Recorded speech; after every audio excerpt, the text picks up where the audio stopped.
There is an urban legend claiming that margarine differs from plastic by just one molecule.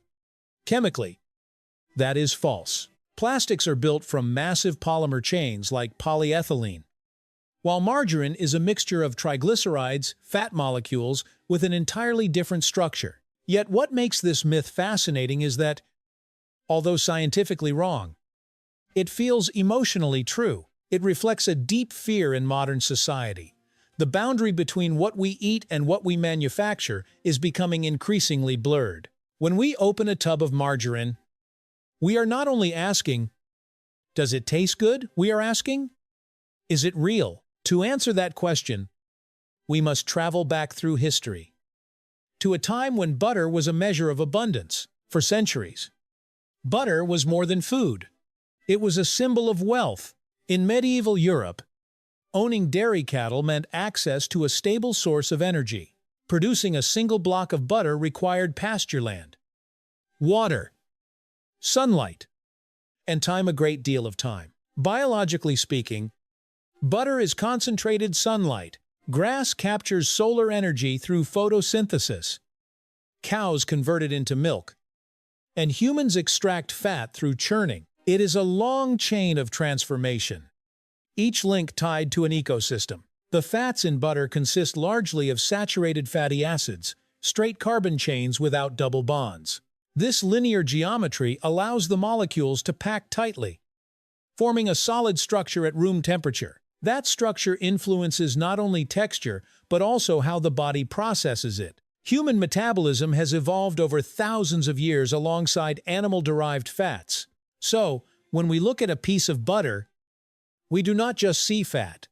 We see fields, seasons, and a dependence on nature. Natural, in this sense, is not a label. It is a long narrative of biology and culture. But in the 19th century, that narrative began to change. The invention of margarine in 1869, under Napoleon III, marked a moment when humans believed flavor could be separated from biological origin. Margarine gradually shifted from beef tallow to vegetable oils, molecules with very different structures, rich in double bonds and molecular kinks. To mimic the texture of butter, industry adopted hydrogenation, adding hydrogen to double bonds to straighten carbon chains. The result was a semi-solid fat that could spread on bread without the need for dairy cows. What changed was not only the ingredient. What changed was the concept of flavor itself. For the first time in history, butter taste could be standardized in a factory, no longer dependent on pasture quality or cold winters. Flavor became adjustable through formula rather than climate. This was one of the first waves of industrial standardization inside the home kitchen, and it carried an irresistible promise: stability, affordability, and consistency. Yet once flavor separated from origin, the meaning of natural grew more complicated. We often assume that natural equals safe, but nature also produces toxins, bacteria, and disease. Butter, though natural, contains high levels of saturated fat, once linked to cardiovascular risk. Margarine, scientifically engineered, could be fortified with vitamins and tailored fat profiles. So why do many people still trust butter more? The answer lies in evolutionary psychology. The human brain developed in environments where food came from plants and animals, not laboratories. Familiarity feels safe. Anything perceived as overly artificial triggers caution. Ironically, trans fats, a byproduct of hydrogenation, rarely exist in nature. Their trans configuration gives the molecule a geometry similar to saturated fat, but with subtle differences. Those differences affect how enzymes and cell membranes interact with the fat, contributing to negative effects on cholesterol. Here the paradox emerges: a product designed to improve nature introduced a structure biology had never truly adapted to. Natural, therefore, is not a guarantee of health. It is a form of evolutionary compatibility. Walk into a modern supermarket, and butter and margarine sit side by side. One is marketed with images of pasture lands, dairy cows, and rustic wood. The other highlights low cholesterol, omega-3 enriched, and heart-friendly claims.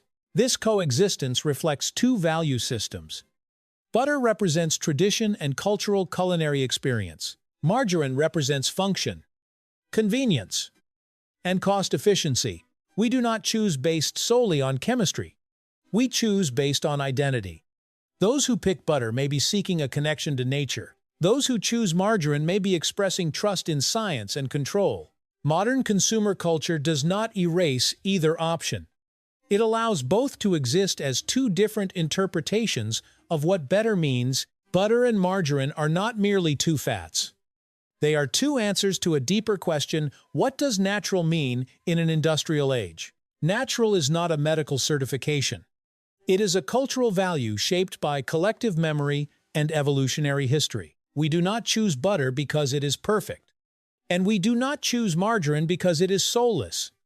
We choose according to belief. As the boundary between what is grown and what is engineered continues to blur, the goal is not to reject technology. The goal is to understand the structures behind the labels. Because in the end, the real question is not plastic or food. The real question is, what do we believe in when we spread that golden layer on our morning bread?